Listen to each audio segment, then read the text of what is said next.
If you're thinking about moving to Charlottesville, you do not want to make this mistake.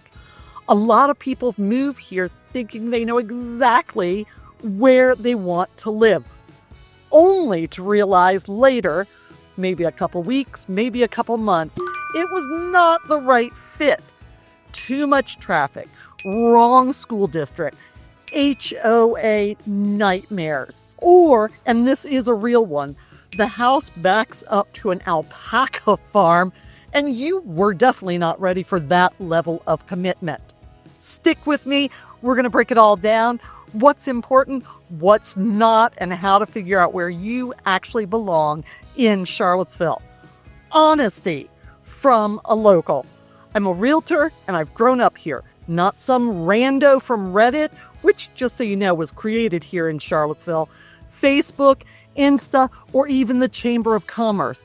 All right, let's get into it. So first things first, there is no universal best anything of Charlottesville.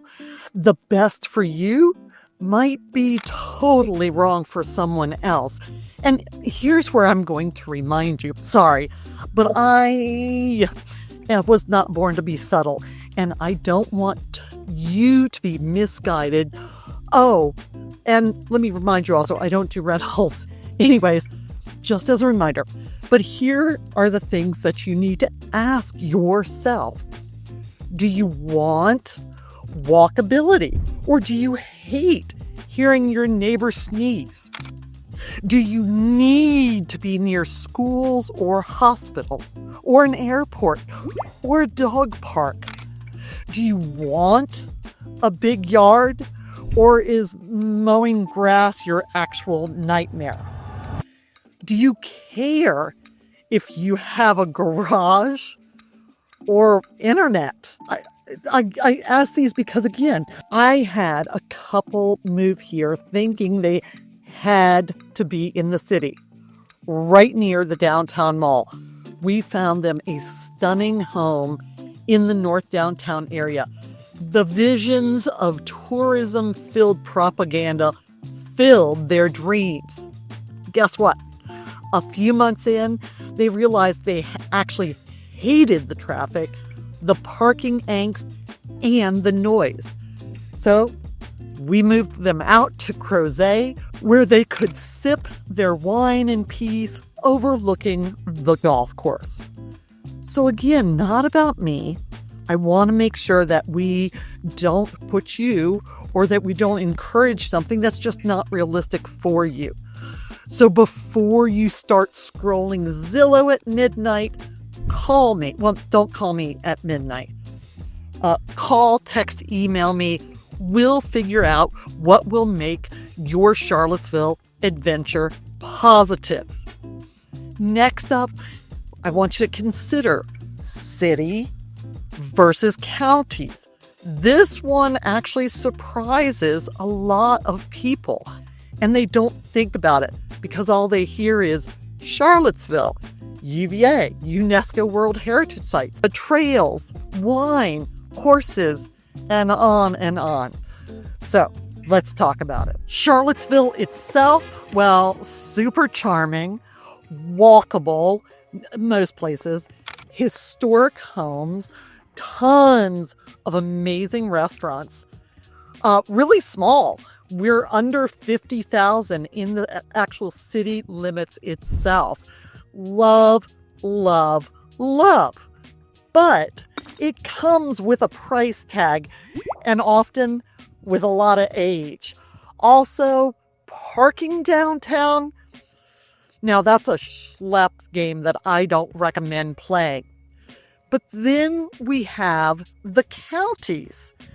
First and foremost, Albemarle.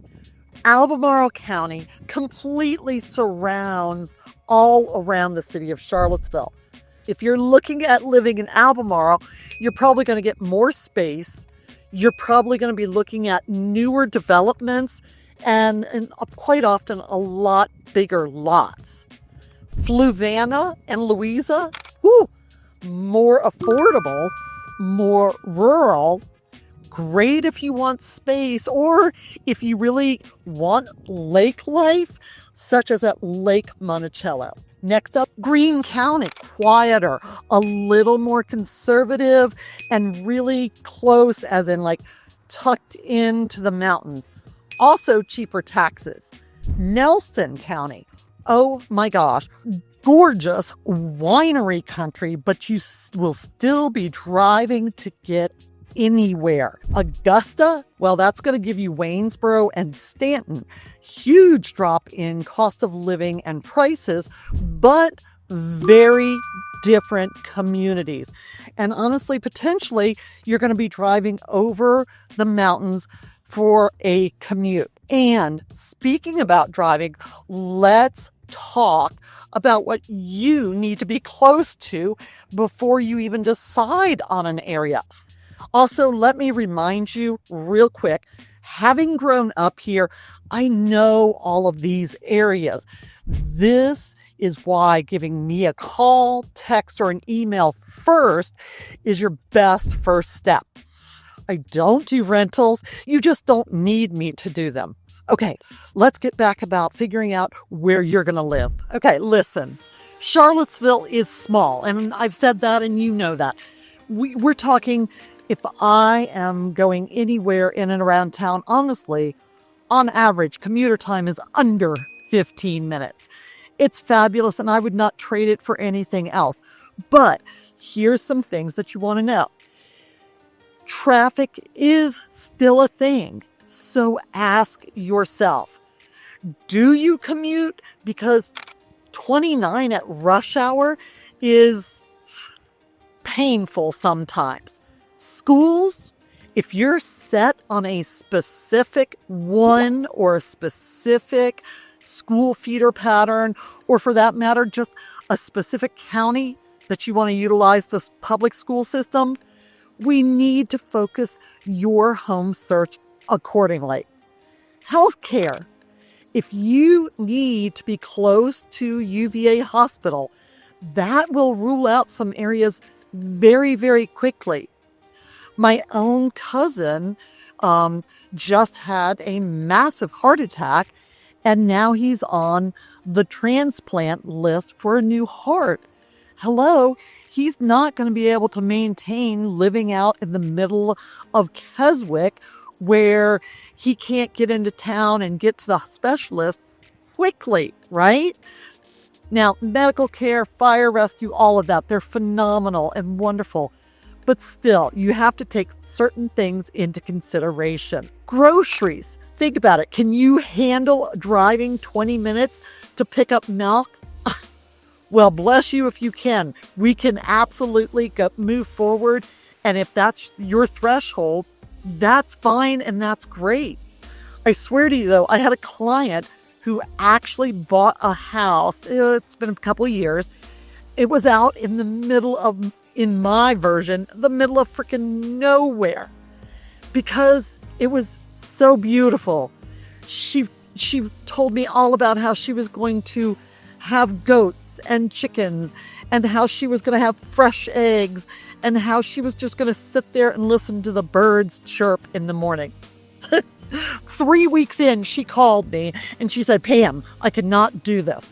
I just drove 40 minutes to play pickleball and to get coffee.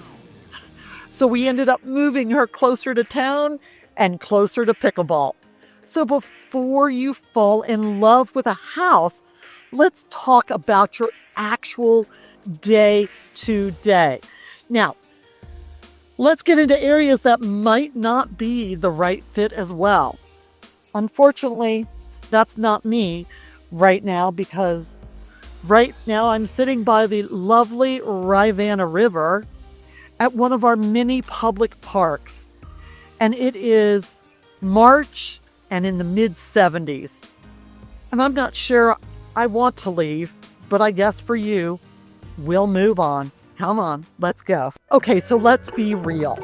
There are going to be some spots where you might not want to live. Not because they're bad, but again, because they might not fit your lifestyle. Number one, overdeveloping areas. If you don't want to hear construction noise for the next 5 to 10 years, let's rethink some of these new build communities. What's another area that you really need to think about your lifestyle? That's going to be high traffic zones. So like if you move right off of 29 and you don't love sitting in traffic, I'm warning you right now.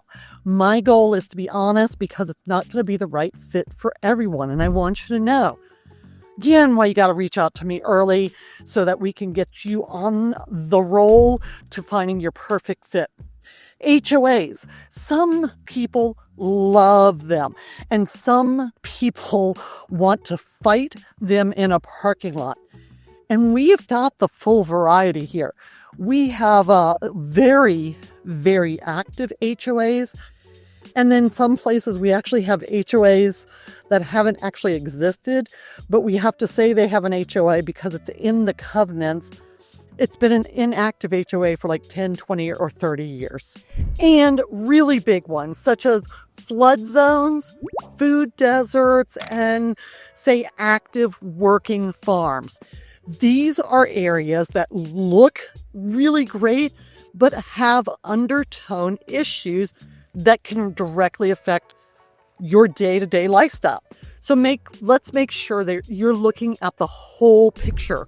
Or better yet, call me, text me, email, and I'll tell you exactly what to avoid, where to avoid, and honestly, who to avoid. Now let's talk about the future and many of the growth patterns around.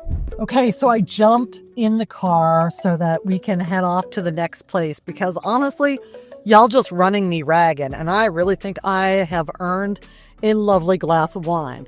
So, on our way to a vineyard, which I have not taken you to, by the way.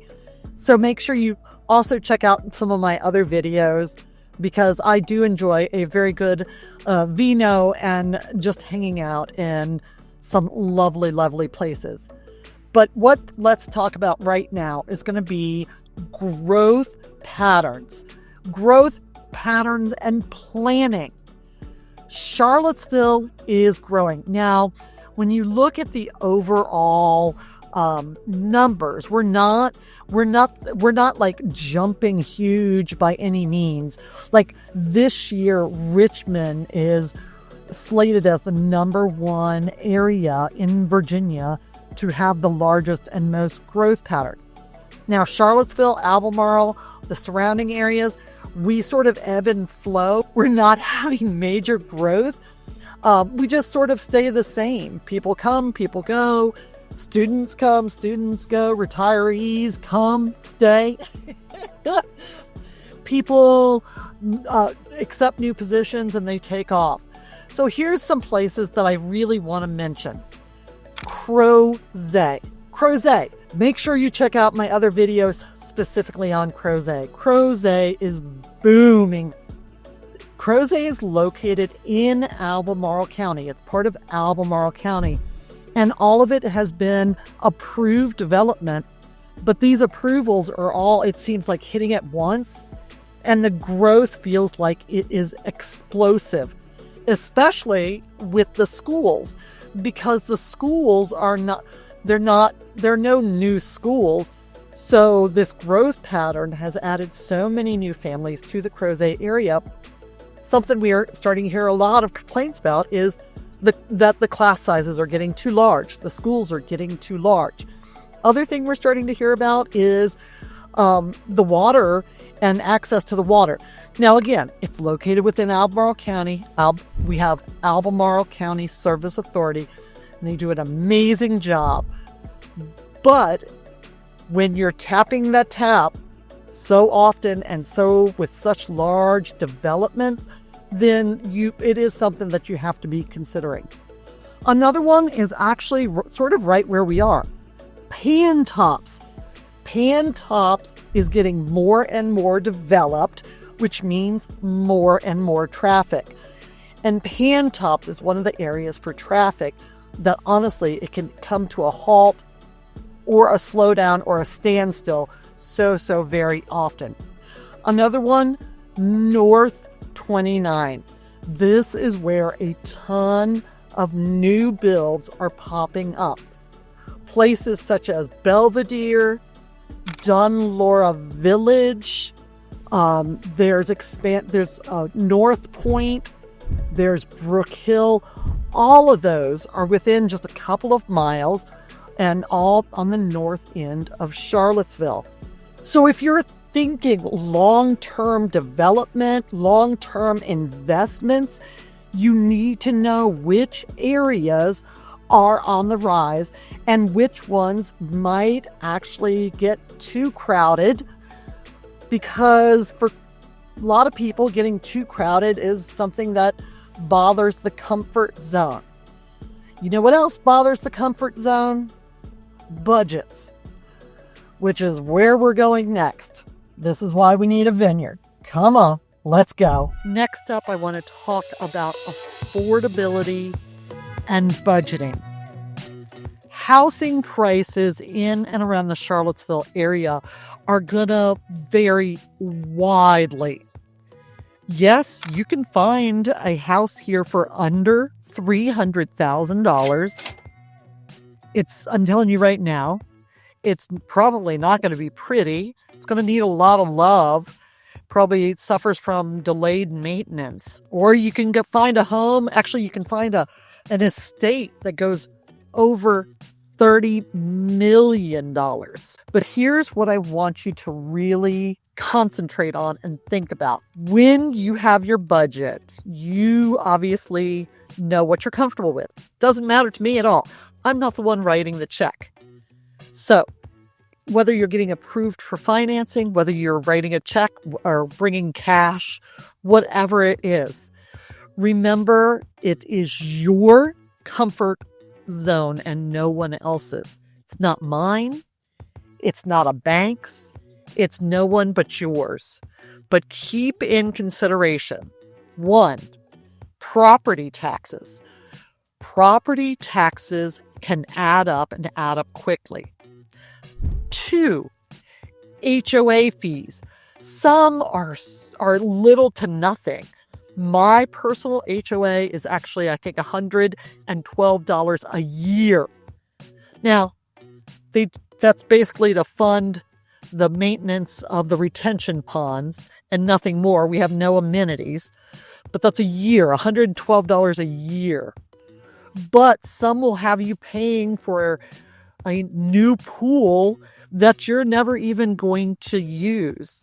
I don't think any of our HOAs include golf. A lot will include pools if they have a pool, and then some will do a pool separately. But also, and the other thing I want you to remember and keep in your mind is commuter cost.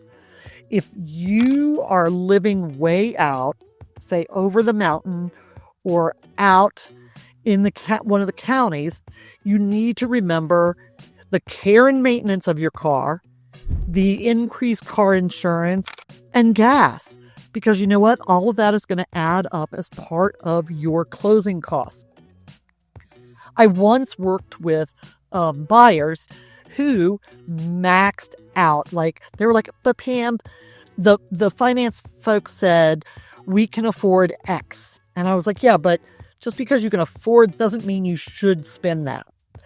Well, they maxed out their budget to buy their dream home, which is, again, their option. But then they realized property taxes were killing them. Don't let that be you. Let's get real numbers before anything and be very, very upfront so that you know what to expect. Now, one last thing. Again, we're going to stay close here because it is what it is. And that is, let's talk about politics and community vibes. Let me have a sip. This is a sparkling rosé. So a nice little bubbles for a beautiful day. And you know what? Look at this behind me. This can be your backyard. This is my backyard. Okay. I'm sorry. Let's keep going. Charlottesville is politically diverse. It's the home to a university, so we have there's a huge diverse population. But if you are moving here, this is what is worth knowing. The city and much of Albemarle go very progressive. Very. Rural areas go and lean much more conservative. No shock on either one of those, right? Some neighborhoods, whether they are rural or in the city, they're a total mix. With the last election, there were signs from everything from Jimmy Buffett for president, which was a little belated, to, this party, that party, God, Jesus, all of it. So that was all in one neighborhood. Overall, we are all friends and family and neighbors first and foremost. We are very welcoming, and the area is very diverse, including not only diverse and welcoming, but also I want to really mention for lack of better phrasing, to the rainbow of LGBTQ plus and all nationalities and everywhere and all. It's just a really great mix. There's no judgment, but it's just something I want you to consider if community cultures matter to you. So keep that into consideration. Okay, so here we are. We're wrapping up, and we are back to the beginning question. Where is the best place in Charlottesville for you? Well, the answer is it depends. And that's exactly why I want you to reach out to me. Give me a call, shoot me a text, shoot me an email before you start searching. I don't want you to fall in love with a place that is absolutely not going to be a good fit just because it was so pretty, just because it was historical, just because it was new construction. There are so many things that we need to consider. And also, it's just a really expensive mistake if we have to remove you or move you to a different area or whatever it may be. I'll help you figure out where you'll actually love living, retiring, playing, raising a family, whatever it is, not just what looks good on a map. Again, I've grown up here, and that's why, I just know these places, and I'm not subtle, and I'm not going to sugarcoat anything. It's very, very funny to hear people be so surprised that I'm so honest. But that's it. That's who I am, and this is not about me. I'm not going to run from my clients because they become my friends. They all become my friends. So hit me up. Call, text, email, whatever works. And hey, don't forget to subscribe and hit that bell so you're notified every time that I drop some new content. Go check out my other videos. Honestly, I've covered everything from in-depth neighborhood tours to new construction areas, to new homes, to rural communities, small town communities, all of it. You can find it all on my page, so just check it out. Nothing is very, very long, and I would love to have you and spend some time, and that way you might be able to answer a bunch of your own questions. But anyways, I'll see you in the next video, and I want you to have a great day. Cheers.